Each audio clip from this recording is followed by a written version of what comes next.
Hey all, Ron here from Military Images Magazine with a new episode of Life on the Civil War Research Trail. Today we're headed to the Cumberland River in Tennessee and Fort Donelson on February 14th, 1862. It is St. Valentine's Day, and a fleet of U.S. Navy ironclad warships are bombarding the Confederate garrison, manning the defensive batteries of the fort. The Union commander is pictured here. He's Commodore Andrew Hull Foote. He's flush with success after his victorious bombardment of nearby Fort Henry just a week earlier.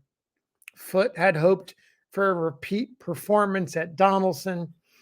An account of the bombardment of Fort Donelson by Foote's gunboats is in the 1886 book, The Naval History of the United States by Willis J. Abbott. It's a great account. It describes in vivid graphic detail how the Blue Jackets loaded cannonballs into their massive guns and blasted these iron Valentines 400 yards into the enemy Fort Donelson. I want to read this neat account to you now. So here we go. It begins with the capture of Fort Henry. And to set the scene, I'm going to share this wonderful wartime image as I'm reading. This is the successful bombardment of Fort Henry, and then we're going to move to the not so successful attack at Fort Donelson. So here we go. While the capture of Fort Henry was a feather in the caps of the sailor boys of the North, Fort Donelson must be credited to the valor of the soldiers. Against the heavy wall of the Confederate water batteries, the guns of Foote's little flotilla pounded away in vain, while the heavy shells from the Confederate cannon did dreadful work on the thinly armored gunboats. It was on the 13th of February that the assault was opened by the Carondelet. This vessel had reached the scene of action before the rest of the flotilla and, by order of the Army commander, tested the strength of the fort by a day's cannonade. She stationed herself about a mile from the batteries at a spot where she could be somewhat protected by a jutting point and began a deliberate cannonade with her bow guns. 130 shots went whizzing from her batteries against the front of the Confederate batteries without doing any serious damage. Then came an iron ball weighing 120 pounds, fired from a heavy gun, which burst through one of her portholes and scattered men, bleeding and mangled in every direction, over the gun deck. She withdrew a short distance for repairs, but soon returned and continued the fire the remainder of the day. When evening fell, she had sent 180 shells at the fort, and the result of killing one man. This was not promising. The next day, the attack was taken up by all the gunboats. The distance chosen this time was 400 yards, and the fight was kept up most stubbornly. It was St. Valentine's Day, and as the swarthy sailors, stripped to the waist, begrimed with powder and stained with blood, rammed huge iron balls down the muzzles of the guns, they said with grim pleasantry, "There's a Valentine for the Graycoats." And right speedily did the Graycoats return the gift. Shot and shell from the batteries came in volleys against the sides of the gunboats. In the fort, the condition of affairs was not serious. The shells chiefly fell in the soft earth of the hilltop above and embedded themselves harmlessly in the mud. One of the gunners, after the fight, said, "We were more bothered by flying mud than anything else. A shell bursting up there would throw out great clots of clay that blocked up the touch holes of our guns, spoiled the priming of our shells, and plastered up the faces of our men. Of course, now and then a bit of shell would knock some poor fellow over, but though we were all green hands at war, We expected to see lots more blood and carnage than the Yankee gunboats dealt out to us. The gunboats, however, had put themselves in a hot place.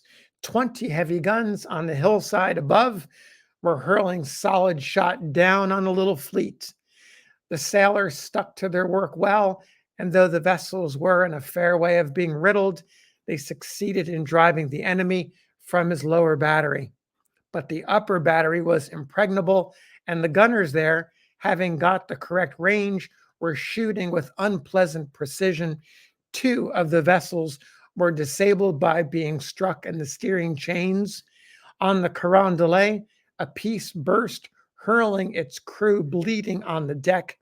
No vessel escaped with less than 20 wounds, while the flagship was hit 59 times. Commodore Foote, there he is again. Commodore Foote was wounded in the foot by a heavy splinter, a wound from which he never fully recovered. That afternoon's bombardment showed clearly that Fort Donelson could never be taken by the Navy. When Foote ordered his gunboats to cease firing and dropped back out of position, the Confederates swarmed back into the lower battery that they had abandoned, and after a few hours' work, the fort was as strong as before the fight. It was the first case in the history of the war in which the Navy had failed to reduce the fortifications against which it had been ordered. The Hatteras forts, the works at Roanoke Island, and at Hilton Head, Fort Henry, all had fallen before the cannon of the Union sailors, and Foote may well be pardoned if he yielded to General Grant, with great reluctance, the honor of reducing Fort Donelson.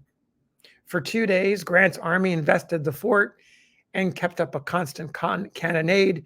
Then the defenders, despairing of escape and seeing no further use, prolonging the defense, surrendered. So there you have it, the story of Fort Henry's success and Fort Donelson, Foote and his men not being able to take it and leaving the heavy work to Grant and his army. As you heard, the Union ironclads just couldn't do it. And Grant came through.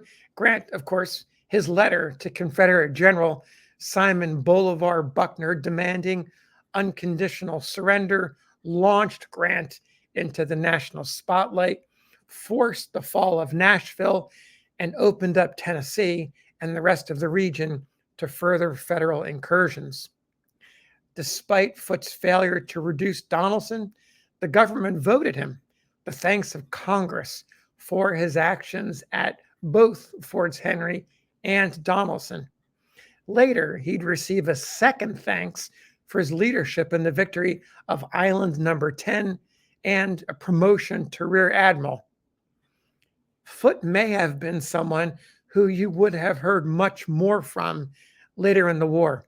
However, the cumulative effects of his Donelson wound, mentioned in the narrative, Bright's disease, and exhaustion compromised his health. He died in June 1863, not long before the fall of Vicksburg and, of course, the Battle of Gettysburg. He was only 56 years old. His leadership and innovations in the Navy paved the way for how the war would be fought in the West, the brown waters of the Mississippi. So thanks for listening. We'll see you on the next episode of Life on the Civil War Research Trail.